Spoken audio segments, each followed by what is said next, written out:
Hello, Penn State. Hello. Thank you.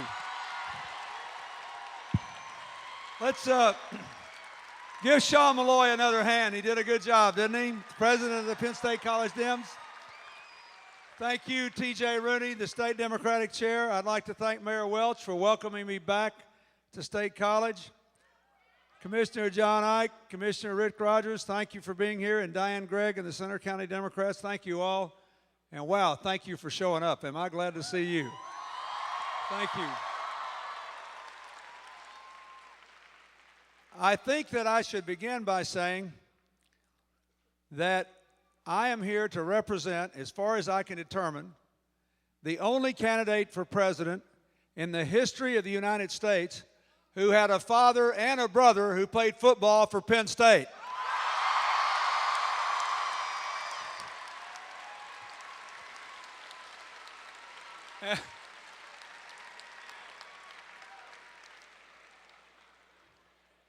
I am profoundly honored to be here.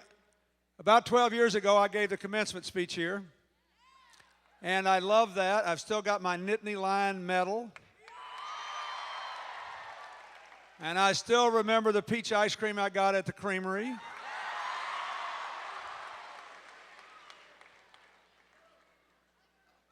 Is this an amazing election or what?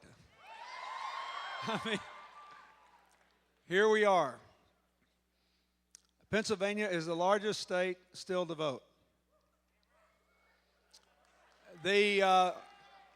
You can add up these numbers and cut them every which way, but the fact is that if Hillary wins a sizable victory here, and a big one in West Virginia, and a big one in Kentucky, and does reasonably well in these other states, then when we come to the end of this whole process, she'll be ahead in the popular vote, and I believe she'll be the nominee in the next president of the United States, and I hope you'll help her.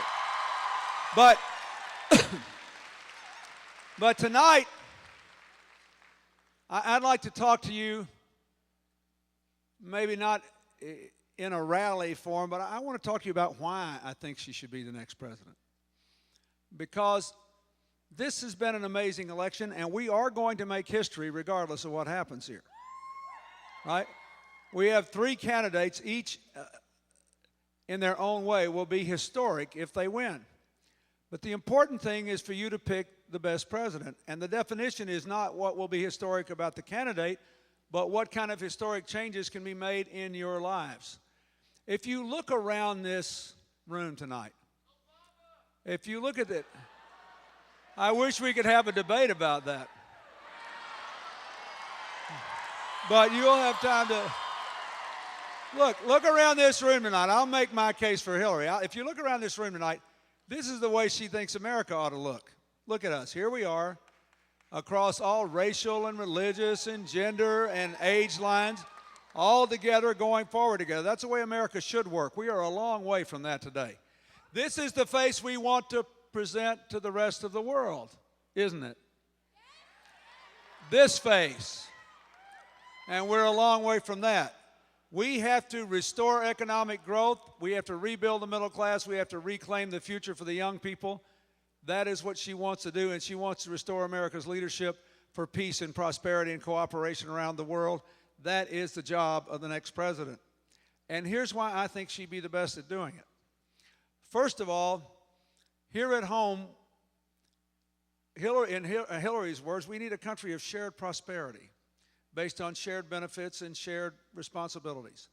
We are a long, long way from that today. This is a dramatically unequal country, and a dramatically more unequal country in this decade than it was in the last. And you know, I only talk about the 1990s not because I want you to go back there, but because there's a reason we study history. We do need to know the facts. They matter in order to make good decisions about the future. What is the problem with the current economy? 90% of the gains have gone to the top 10% of the American people. About half of those to the top 1%, a big percentage of that to the top 1/10 of 1%. That explains why most Americans think it's kind of funny when they read in the newspaper, are we about to go in a recession? Most Americans think we are already in a recession. And if you think about it, there is an actual statistical reason why. To an economist, a recession is 2 consecutive quarters, 6 months of negative economic growth, right? But to most American families, they've had way more than that because they've got flat wages and exploding costs. You know, the healthcare costs have doubled in this 7 years. The cost of a college education up 75%. This year alone, the average family will pay $450 more for gasoline, and depending on the size of the family, between $250 and $400 more for food.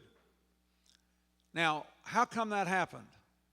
Partly because all the gains were concentrated at the top, partly because we didn't generate enough new jobs, which would necessarily have investment and competition for labor to get wages up, and partly because costs went up too much. So if you want to turn this economy around and make it an economy of shared prosperity, we have to do a number of things. Here's Hillary's plan. Number one, we have to create jobs the only way any rich country is creating jobs today, with a serious commitment to energy independence through clean energy and energy efficiency. Now, that is important. Over the long run, this is potentially the most important part of her platform for all the young people in this audience. She wants to take away the subsidies that were given to the oil companies, the nuclear companies in the 2005 energy bill, which she's the only candidate left who voted against, and put it into a fund to invest in America's energy future. First, in clean energy, in solar and wind and geothermal and biomass and clean coal. We can do this. And let me just say one word about clean coal, because people sometimes say to me, well, you say that in West Virginia and Ohio and Pennsylvania and Wyoming and Montana, but you wouldn't say it in California. Oh, yes, I would. And here's why. There are a lot of people who believe, that work with me around the world on global warming stuff, and I work in 40 cities on 6 continents on this, proving we can create jobs by saving the planet for you. And there are a lot of people who believe that we should abandon the search for clean coal because they think it's inherently dangerous. We can't do it. Here's why.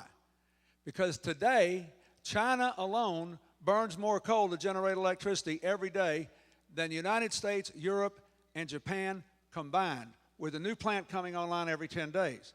India is following. They are perfectly capable of burning up the planet without any help from us. You understand? I mean, that's how global warming works. It's the aggregate amount of addition of greenhouse gases to the atmosphere.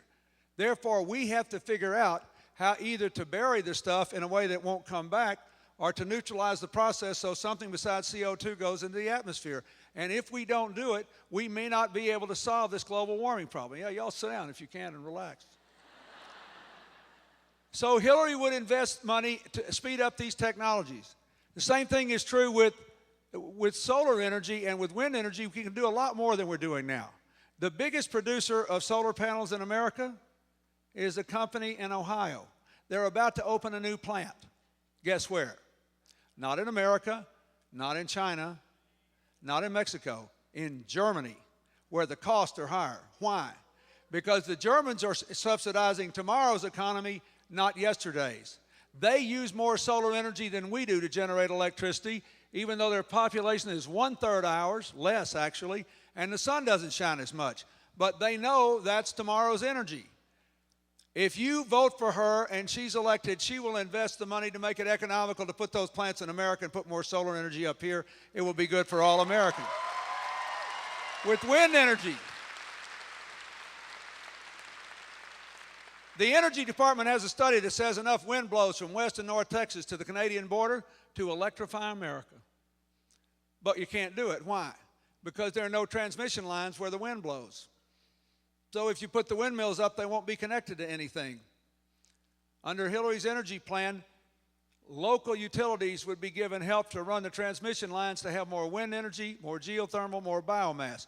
Biomass is a fancy word for saying we can close down every urban landfill in America and use the organic material to generate electricity, to clean the environment, and to be more energy independent.